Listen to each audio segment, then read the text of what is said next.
Guys, well played. Huge result. Mo, it just felt like from minute one today, you just smelt blood. Yeah, it's crazy that the fans were behind us from the first minutes. And I'm glad we managed to win the game. We know City is going to come, try to win the game here, but we managed to play the good game and win the game. Virgil, years and years of going up against this relentless machine, and to be fair, sometimes getting the better of them. But today, did you sense there was a vulnerability there? After the game, it's always easy to say these things. I think City is a fantastic team. 4 times champions in a row, and they have quality to punish any team. I think we were very solid defensively. Offensively, we did our part as well. We created good chances and could have scored more. So overall, it's been a great day, and now we recover and be ready for another game on Wednesday. Yeah, I was watching you actually when you went for the coin toss, and they turned you round, so you were shooting it into the cop first half. You looked really annoyed about that. But actually, did it end up working for you? I was annoyed by the fact that he started the toss without me even acknowledging. I was obviously busy with my mascot Isaac, and obviously took a little bit of time. But he started the coin toss already quite quickly, so I was a little bit annoyed by that because I think just wait and. But anyway, good game. We won, and we move on. Mo, talk us through that first goal. Hell of a ball for Cody. Yeah, I'm a good player, so no, I think we train well to be in. Always, if I have the ball, the other side has to be in the second post. So. I told Cody before the game, every time I have the ball, and if the chance for me to play the ball to you, I will play it for sure. So him and Lucho as well. So we train that ball in training. We managed to do it in the game. It's great. How special are days like this? No, how special is Anfield when it's like this? It's very special. I said before, I don't take it for granted. I'm enjoying every minute here. It feels like home. So yeah, it's a special feeling always scoring Anfield and win games. Yeah, even more so at the moment. You've been fairly vocal about your own sort of future and situation. Do you enjoy it more because maybe it's, you know, there's not maybe another City home game left? Of course. Honestly, that's what's in my head. Like, this is my probably until now the last City game I play for Liverpool. So I'm just gonna enjoy it. The atmosphere was incredible, so I'm enjoying every second here, and hopefully we just win the league and see what will happen. Don't worry, I'm not going to ask you, but what I will ask you: 11 points to City, 9 points to second. How significant is that? Listen, we focus on the next one. That's the only thing we can do, and that's. You don't talk about it at all. No, I don't, of course not. There's no point in this stage of the season to get ahead of ourselves. Obviously, everyone wants to be in a position where they, in this case, 11 points in front of the opponent today. But so many twists and turns. Now we have some injuries as well to our team, unfortunately, and we have to deal with that as well. And you know, it's game by game, and stay calm. But games like this, and when you win it like this, it's always a good feeling. And now we're back to recovery and be ready for a very tough one away. Okay, so there was a big debate about player of the match. And the man next to you. Okay, we'll give it to him. Yeah, well. Oh, okay. Yeah. I'll give it to you. I had a few, so you can give it. Oh, yeah. So who picked him? Gary Neville. Okay, yeah, well done. Congratulations. Thank you. I'm surprised that Cara didn't give it to you. But I wouldn't. No, I wouldn't give it to me. Oh, here we go. We're on pundit watch here. Pundits being. And the gauntlet, Jamie. I'll see him in the car park. Stood next to Roy. Twins, just waiting. I don't know what they're talking about, Roy. That's unfair. We will come to the contract. There's an awful lot for us to talk about here this evening, but let's start with the significance of this. What do you think? Huge. You see the reaction of the players, and obviously they've got to play it down a little bit, but huge result, great performance. City obviously look way off it. I know there's lots of stats we look at after the game, but we're watching it live here, and Liverpool were so well ahead of them. Defensively, rock solid. Energy, pace, power. They should have scored a lot more goals. They had a real desire then to keep a clean sheet at the end. Outstanding Liverpool performance. I thought they mixed their game up really well, particularly the first half. When to play, when to go long. They turned up basically, particularly their big players. We saw two of them there. I thought the two players were outstanding. Given the level of the quality of the opposition, Daniel, the history of this fixture as well, and what was at stake, how close were Liverpool to almost perfection with that performance? Very close. I mean, they controlled the game for the most part, really, in terms of, you know, not conceding too many chances.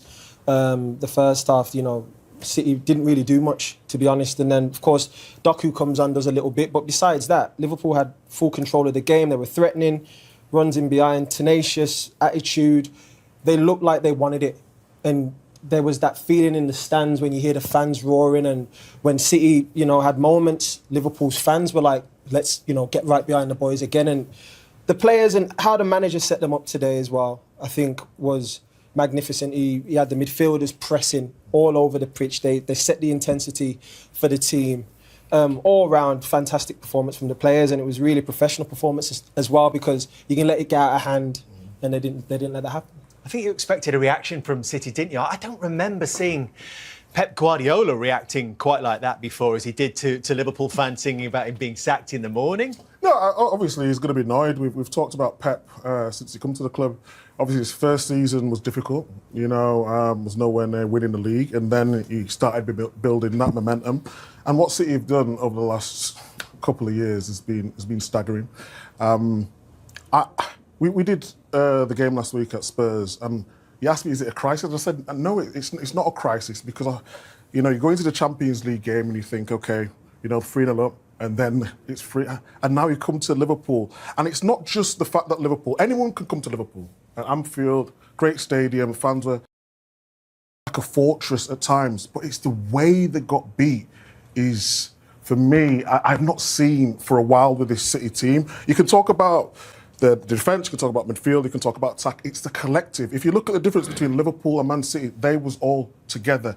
At times, Man City, they was just disjointed, didn't sort of know what they was going to do. They sort of put Rico Lewis on the right.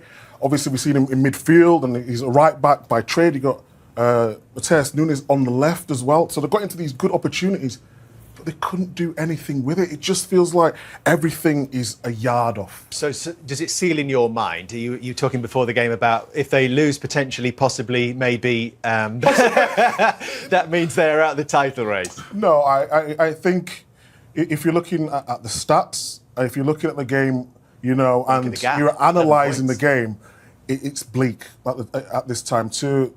I'm not going to rule them out completely, because football is like that, but I can't see him catching Liverpool at this. I think it is almost a mini crisis for Manchester City, and I think it's reminiscent of Liverpool 2 years ago. And I actually think Man City might have a fight on their hands for top four.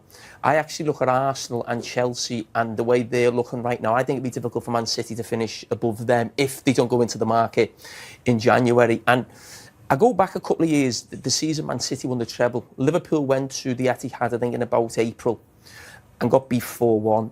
And it could have been 6 or 7, got absolutely battered.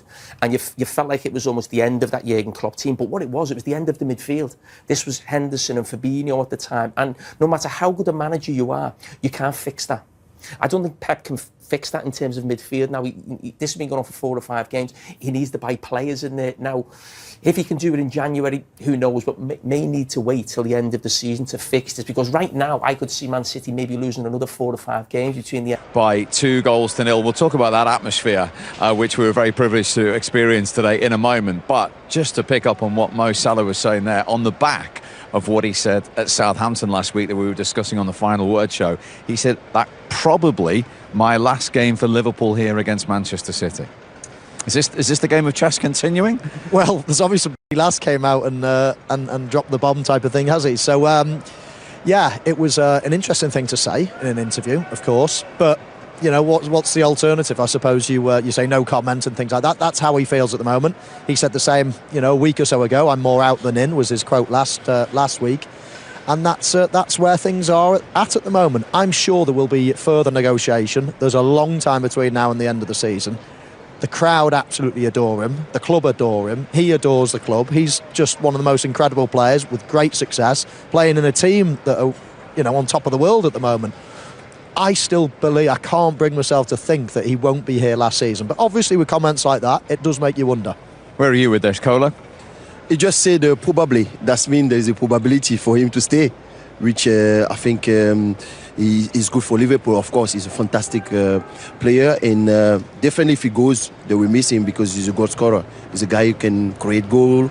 He's a guy who helped the team when they are in tough moment, like the penalty he scored today. And but we know in the game that sometimes players at that age, they sometimes go for the bigger money, I will say. And but we hope that he stay in the Premier League, of course. The one thing that I think, if you're wanting to go, if you're thinking of going, you try to avoid it. You don't really want to speak about it. You almost let the days and games tick away. And I think that's what it almost. It's not a cry to, you know, an appeal or anything, but I do think just the way he's speaking about it, he's almost putting Liverpool, the football club's hand to the fire in a way and saying, you know, I'm telling you now, I'm telling the whole world what you're going to do about it. The crowd are now won't be too happy. Liverpool supporters around the world won't be too happy if the club. And he aren't knows people like us will then be discussing it. Exactly. But if he didn't want to stay, he wouldn't want to be. Why would he be saying that? Why would he be saying, you know, they haven't spoken to me and things like that? So I think there's still a little bit of water under the bridge to go on this one. Look, he's a top player, but he's a good businessman as well. He really is a good businessman. And this is a business, right? Okay? Loves the place is singing his name. He absolutely adores it here. Why not? He's got in such a position of strength right now. And he's only telling the truth, right? He's only telling the truth. He can't give us anything other than the truth. It's just quite hard to hear and quite interesting to hear because it's so dramatic. But he's only telling the truth. Incredible player, very good businessman. Well, City, we hope he's not here because he scored more goals against City than any other player. That was number 12 today. Yeah, I thought he was excellent today. The work that went on in that team, that Liverpool team today, turning the ball over that first 15 minutes. Szoboszlai, incredible. Mo Salah chipped in behind. Great ball into Gakpo and then getting to score the penalty at the end. All the headlines are about him, but that was such a good team performance by Liverpool. Let's have a look at how the penalty came about for Mo Salah to score his latest goal against Manchester City.